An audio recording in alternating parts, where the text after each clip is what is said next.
आज कोई 25 क्वेश्चंस नहीं, आज बस 15 क्वेश्चंस हैं, 15 क्वेश्चंस हैं, इनको पढ़ जाना और पास होने की गारंटी तो नहीं कह सकता मैं, लेकिन बहुत हेल्प करेंगे तुम्हारी पास होने में। तो अगर ये 15 पढ़ लिए तो तुमने ये मान लो कि पूरी साइकोलॉजी पढ़ ली है। तो आज इस वीडियो को करते हैं शुरू, और कॉपी पेन लेके बैठना और सारे क्वेश्चंस लिख लेना। तो पहला क्वेश्चन रहेगा, व्हाट इज साइकोलॉजी और use of psychology in nursing. तो साइकोलॉजी है क्या? मैंने तुम्हें कल भी एक वीडियो में बताया था कि भाई कोई भी टॉपिक है, टॉपिक के बारे में तुम्हें नॉलेज होना चाहिए, ठीक है, कि वो क्या सब्जेक्ट है, क्या टॉपिक है। तो उसके बारे में अगर जब तक तुम्हें नॉलेज नहीं रहेगी ना तो दिक्कत ही रहेगी। और उसका यूज क्या है नर्सिंग के अंदर, भाई नर्सिंग कर रहे हैं तो पता होना चाहिए कि नर्सिंग के अंदर उसका रूल यूज क्या है, ठीक है।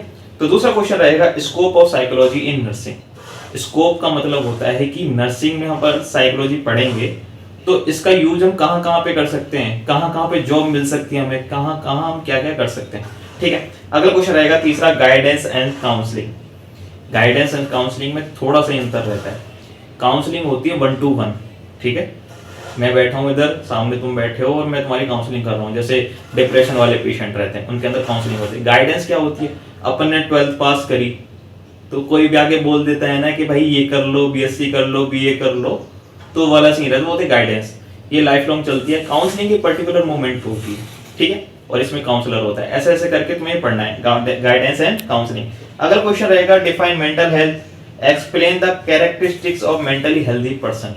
कि एक मेंटली हेल्दी पर्सन जो ओके रहेगा, मतलब जो बंदा ठीक है, उसके अंदर क्या क्या कैरेक्टरिस्टिक्स रहेंगे कि भाई आने वाली जो दुविधाएं हैं, यानी कि कोई भी चीज है उससे वो अपने आप को कोप अप करता है, उसके अंदर एंजाइटी नहीं होती, वो खुश रहता है सोशल एनवायरनमेंट में। तो ये बहुत सारी चीजें होती हैं जो एक मेंटली हेल्दी पर्सन के अंदर होती हैं। तो वो क्या क्या कैरेक्टरिस्टिक्स रहेंगे ये आपको पढ़ना रहेगा। अगला क्वेश्चन है डिफाइन, अगला क्वेश्चन है डिफेंस मैकेनिज्म।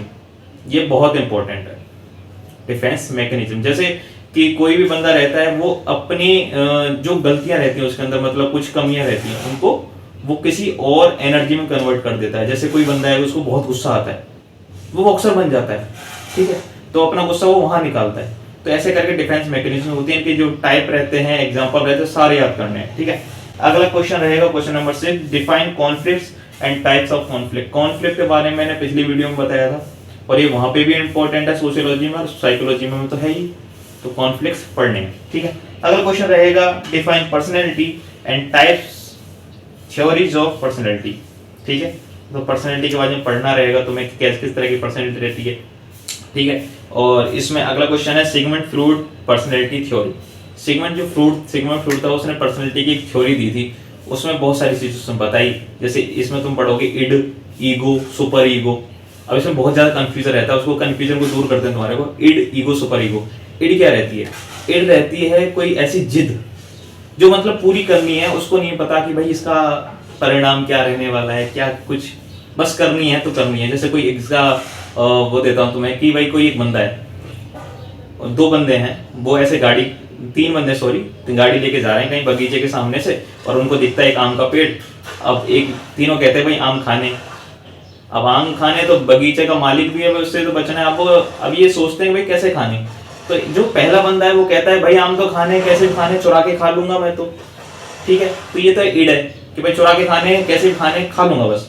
दूसरा बंदा है वो कहता है भाई जब ये बंदा ना खाना वाना खाने जाएगा तब मैं चुरा के खाऊंगा, ठीक है। एक तो दूसरा बंदा है। तीसरा बंदा ये है कि वो कहता है कि भाई नहीं यार मांग के खा लेंगे, उसने दिया तो ठीक, नहीं दिया तो कोई बात नहीं। तो ये होगी सुपर ईगो। तो इड में क्या होता है, प्लेजर प्रिंसिपल होता है। ये मेन पॉइंट है, प्लेजर प्रिंसिपल, मतलब खुशी आनी चाहिए भाई, फिर रिजल्ट चाहे कुछ भी हो। तो इड में ये बंदा करता है। दूसरा होता है ईगो। ईगो में कुछ नहीं, बस वो रियलिटी प्रिंसिपल पर चलता है कि भाई वो जाएगा चुरा के खा लूंगा, तो ये रियलिटी प्रिंसिपल। और तीसरा रहता है कि भाई उसने दिया तो ठीक, ना तो कोई दिक्कत नहीं है, ऐसा करके ये होता है सुपर ईगो। तो ये तुमको पढ़ने रहेंगे। आगे चलते हैं, अगला क्वेश्चन है question number 9, principles of perception, ठीक है, ये पढ़ने रहेंगे तुम्हें।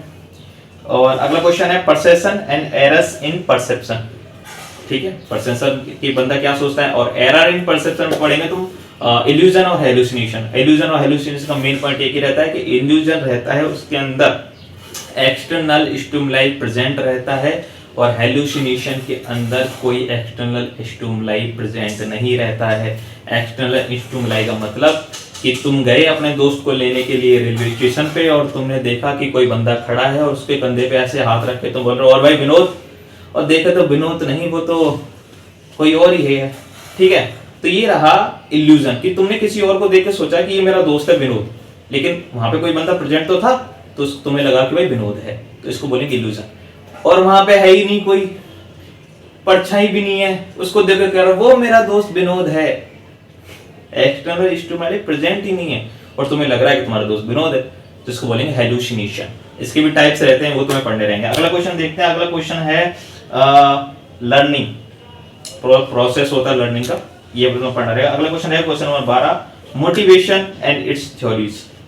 मोटिवेशन की थ्योरीज तुम्हें पढ़नी रहेंगी। आगे देखते हैं। अगला क्वेश्चन है question number 13, attitude and aptitude.